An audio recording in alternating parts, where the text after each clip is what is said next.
I used to think the hardest people in my life were just hard people, that they showed up to test my patience, to complicate things, to be the obstacle in an otherwise calm life.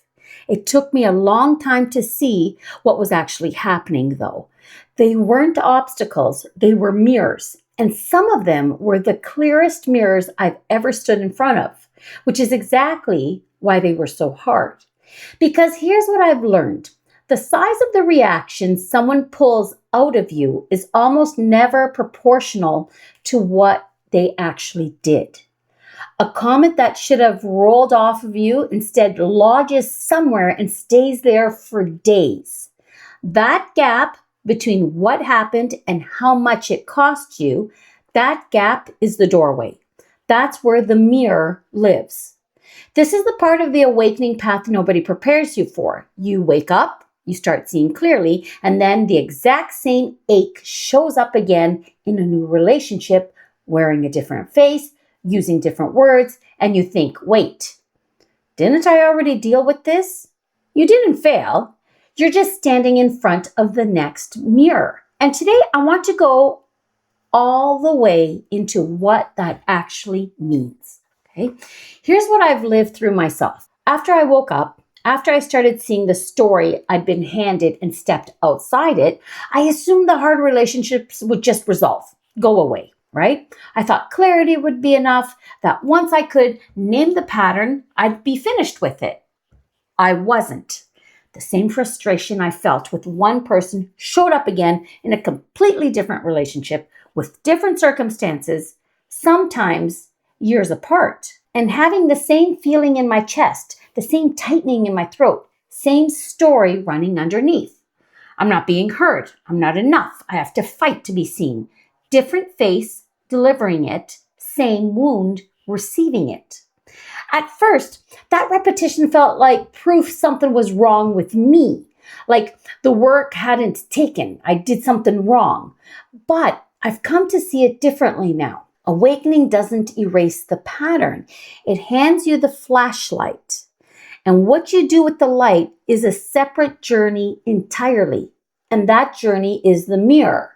I want to slow down here because when you hear everyone is a mirror, it can turn into a nice sounding phrase that doesn't actually change anything if you don't understand the mechanism underneath it. When someone pulls a strong reaction out of you, when they frustrate you, get you so angry, make you feel small, or disappoint you, there are usually a few things happening underneath the surface story.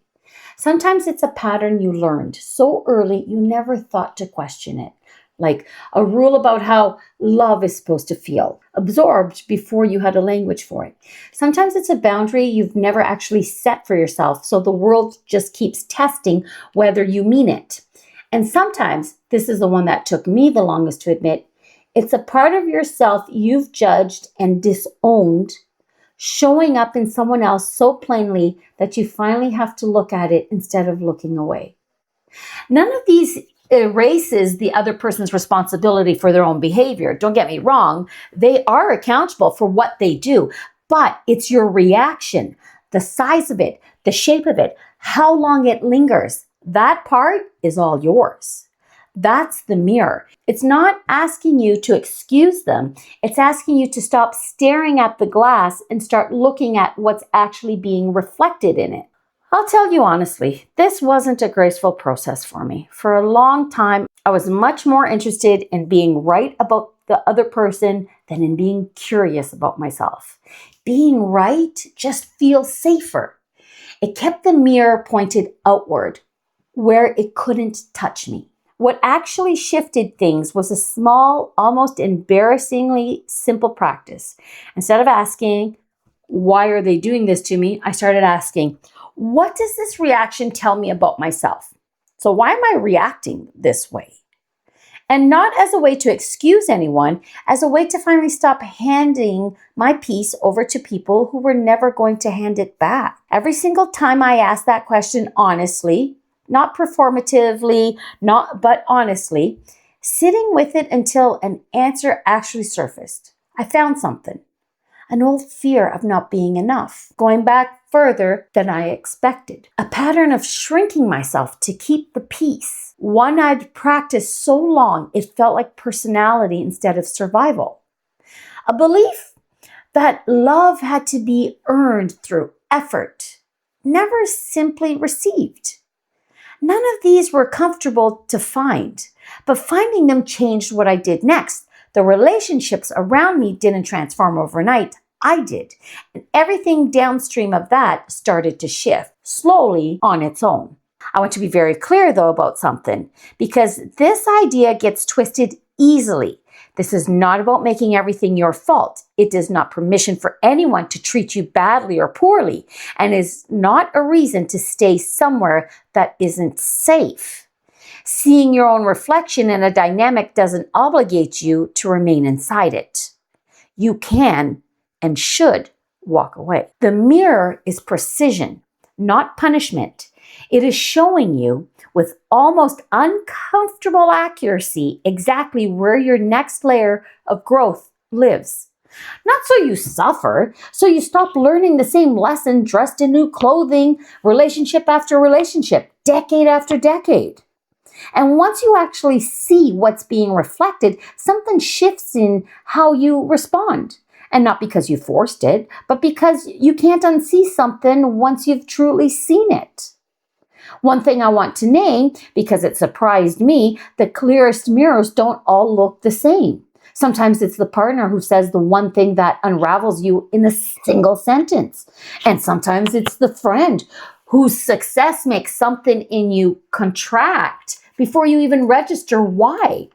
And sometimes this one is quieter and easier to miss. It's your own child reflecting back a version of you that you thought you'd already outgrown. Each of those relationships is teaching something different, but the mechanism underneath it is identical. The intensity of the feelings is the signal, not the content of what was said.